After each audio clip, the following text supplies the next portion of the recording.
আমার মিডিয়ার বন্ধুরা, প্রথমে আমি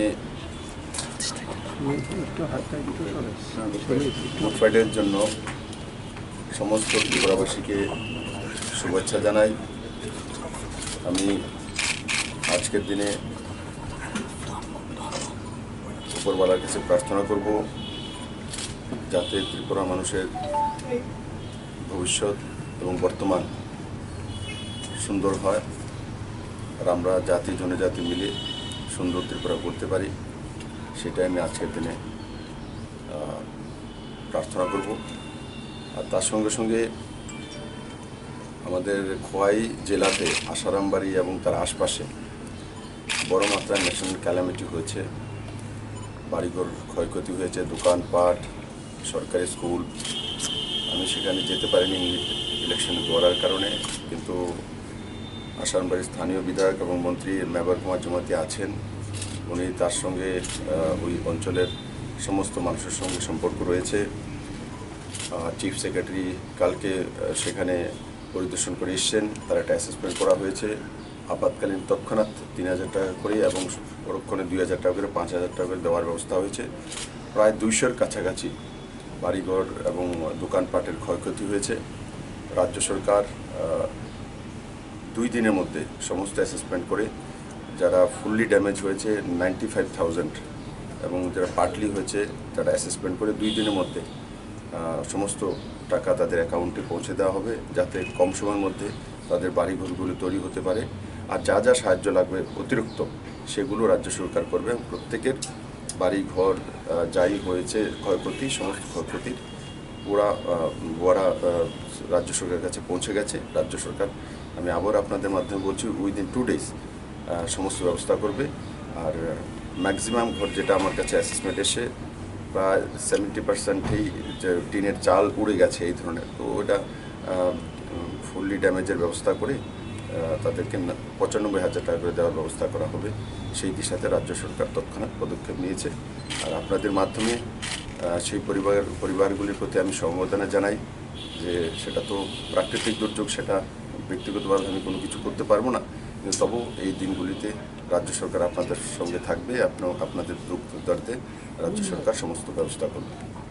আগে আমরা এটাই দেখেছি, ইন দ্যাট কেস প্রধানমন্ত্রী আবাস যোজনার আন্ডারে ওই এরিয়াগুলোকে আনা যায় কিনা। আর একটা হচ্ছে এটা নিয়ে আবার প্রশ্ন উঠতে হবে, আপনারা যে টাকা দিচ্ছেন ইলেকশন আছে বলে, এটা নিয়ে যদি আপনি ইলেকশনের জন্য কোনো কিছু না, আপনারা খেয়াল থাকবেন যে ন্যাশনাল ক্যালামিটিতে ইলেকশনের কোড অফ কন্ডাক্ট লাগে না। কারোর বাড়িঘর শেষ হয়ে গেছে তার জন্য মুখ্যমন্ত্রী তার সঙ্গে দাঁড়াবে না, তার সঙ্গে গিয়ে এমএলএ দাঁড়াবে না, মন্ত্রী দাঁড়াবে না, সেটা তো অনৈতিক এবং সেটা কোনো জায়গাতে কোড অফ কন্ডাক্টের কোনো জায়গাতে সেটা স্ট্যান্ডিং পয়েন্ট নেই। এটা আপনি ভালো একটা কোশ্চেন করেছেন, কারণ অনেকে এটা নিয়ে হই হাল্লা করবে। তো ন্যাশনাল ক্যালামিটিতে অধিকার রয়েছে মুখ্যমন্ত্রী এবং রাজ্য সরকারের রাজ্যবাসীর সঙ্গে দাঁড়ানো এবং তাকে সাহায্য করা। ঠিক আছে।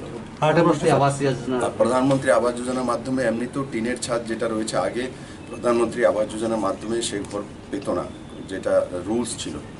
আমরা মাননীয় প্রধানমন্ত্রীকে ত্রিপুরা সরকারের তরফ থেকে সেটা টেক আপ করেছি। মাননীয় প্রধানমন্ত্রীজি যাদের টিনের ছাদ থাকবে কিন্তু বাকি ঘরটা কাঁচা থাকবে, তাদের প্রধানমন্ত্রী আবাস যোজনা ঘর দেওয়ার ব্যবস্থা স্পেশালি ত্রিপুরা সরকারের জন্য কেন্দ্র সরকার পারমিশন দিয়েছে। তার অ্যাসেসমেন্ট চলছে। প্রথম সারিতেই 70,000-এর কাছাকাছি এই ধরনের যারা আমার ভাই বোনেরা রয়েছেন তারা তাতে লাভান্বিত হবেন এবং 1,80,000 ঘরের সার্ভে চলছে। আমি আশা করি ত্রিপুরাতে যারাই গরিব রয়েছেন, বিলো পভার্টি, তাদের সমস্ত টিনের ঘর যাদের আছে সবাইকে জাতি ধর্ম দল মত নির্বিশেষে সেই ব্যবস্থা।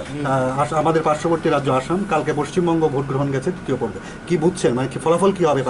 ফলাফল আমার চাইতে বেশি আপনারা জানেন।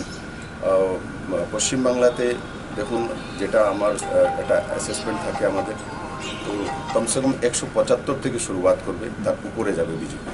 আর আসামে তো একক সংখ্যাগরিষ্ঠ সরকার, এমনিতে বিরোধী শূন্য, সেখানে তো আমি বিরোধী দেখিই না কোথাও। কোথায় আপনারা দেখছেন? আমি তো কোনো জায়গাতে খুঁজেই পাচ্ছি না কোথায় আছে। আর ত্রিপুরাতে দেখুন কোথায় আছে কংগ্রেস, কোথায় আছে সিপিএম, দেখাই যায় না তাদেরকে। তো তার জন্য যে নরেন্দ্র মোদীর নেতৃত্বে বিকাশ যাত্রা শুরু হয়েছে, সেই যাত্রাতে সবাই ধীরে ধীরে সমস্ত পার্টি ছেড়ে বিজেপিতে জয়েন করছেন।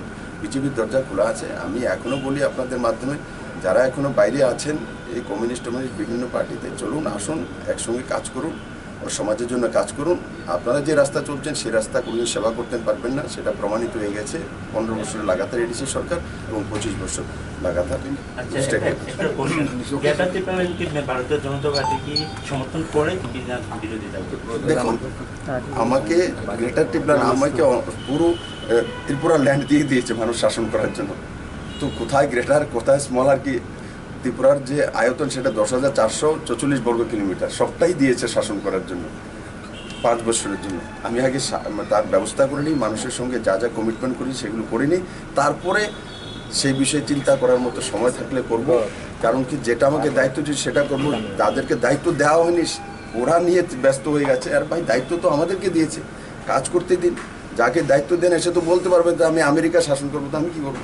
দেখো, আজকে এডিসি ইলেকশনে যে একটা সুন্দর মহল তৈরি হয়েছে, সমস্ত রাজনৈতিক দলগুলো ভোট প্রচার করছে, কিন্তু যে মানুষের স্বতঃস্ফূর্ততা সেটা নরেন্দ্র ভাই মোদীর সঙ্গে রয়েছে। আমি বিভিন্ন জায়গাতে যখন বলি যে নরেন্দ্র ভাই মোদীকে কে কে ভালোবাসে, আমি দেখি না যে দূর দূর থেকে হাত উঠে, মানে মানুষ মোদীকে চাইছে। মানুষ জানে 15 বছর ক্রমাগত এখানে লেফট ফ্রন্ট গভর্নমেন্ট ছিল এডিসিতে, আর এখানেও 25 বছর লাগাতার ছিল। তো লেফট ফ্রন্ট গভর্নমেন্টকে এডিসির জনজাতিরা দেখেছে, আমাকে কিছু বলার দরকার নেই। আর 3 বছর আমাদের সরকারকেও দেখেছে, তার অ্যাসেসমেন্ট এবার আপনি এডিসি ইলেকশনে পাবেন। আর রাজনীতিতে সবাই বলে আমি জিতবো, কিন্তু জনতা যাকে জিতাবেন সেই জিতবে। কিন্তু যেই স্বতঃস্ফূর্ততা এডিসির মধ্যে রয়েছে সেটা বিজেপি আইপিএফটি যে সরকার রয়েছে তার পক্ষে রয়েছে, এবং 10 তারিখ সেটা প্রমাণিত। গ্রেটার ত্রিপুরাল্যান্ডের ইস্যু নিয়ে যিনি গ্রেটার ত্রিপুরাল্যান্ডের কথা বলেছেন ওনাকে জিজ্ঞাসা করা উচিত। আমার ত্রিপুরা রাজ্য আছে, 37 লক্ষ ত্রিপুরাবাসী আছে, জাতি জনজাতির মিলস্থল, সেটা আমরা বিশ্বাস করি, সেই দিশাতে কাজ করি। পাশাপাশি আরো কোনো সতর্কতা রাজ্য সরকারের তরফে? দেখুন, করোনা বাড়ছে, কিন্তু ত্রিপুরাতে আমি রাজ্যবাসীর প্রথম দিন থেকে বলেছি যে আমরা সতর্ক থাকব। যেই গাইডলাইনগুলো কেন্দ্র এবং রাজ্য সরকার লাগু করেছে সেগুলো লাগু করা, আর বিশেষ করে সোশ্যাল ডিস্টেন্সিংটা মেনটেন করা, একটু দূরে দূরে থাকা, বাস এটাই সবচেয়ে বড় ওষুধ। আর করোনা মোকাবেলায় ত্রিপুরা ভারতবর্ষের মধ্যে যে 2-3টি রাজ্য যেভাবে মোকাবেলা করছে তার মধ্যে প্রথম স্থানে 5টি রাজ্যের মধ্যে ত্রিপুরা রয়েছে। আমি আশা করি সেটা শুধু প্রশাসনের জন্য হয়েছে তেমন নয়, রাজ্যবাসীর সতর্কতার কারণে হয়েছে। ভ্যাকসিনেশনও আমরা মানে দেশের মধ্যে নাম্বার 1-এ আছি। তো সব দিক থেকে যদি আমি দেখি, তো আমি আজকের এই শুভ দিনে ত্রিপুরাবাসীকে শুভেচ্ছা জানাবো, এবং করোনা মোকাবেলা নিশ্চিত আমরা 37 লক্ষ ত্রিপুরাবাসী নিয়ে করতে পারবো। যে গাইডলাইনগুলি কেন্দ্র এবং রাজ্য সরকার দিয়েছে সেগুলো স্বতঃস্ফূর্তভাবে আমরা মেনে চলব।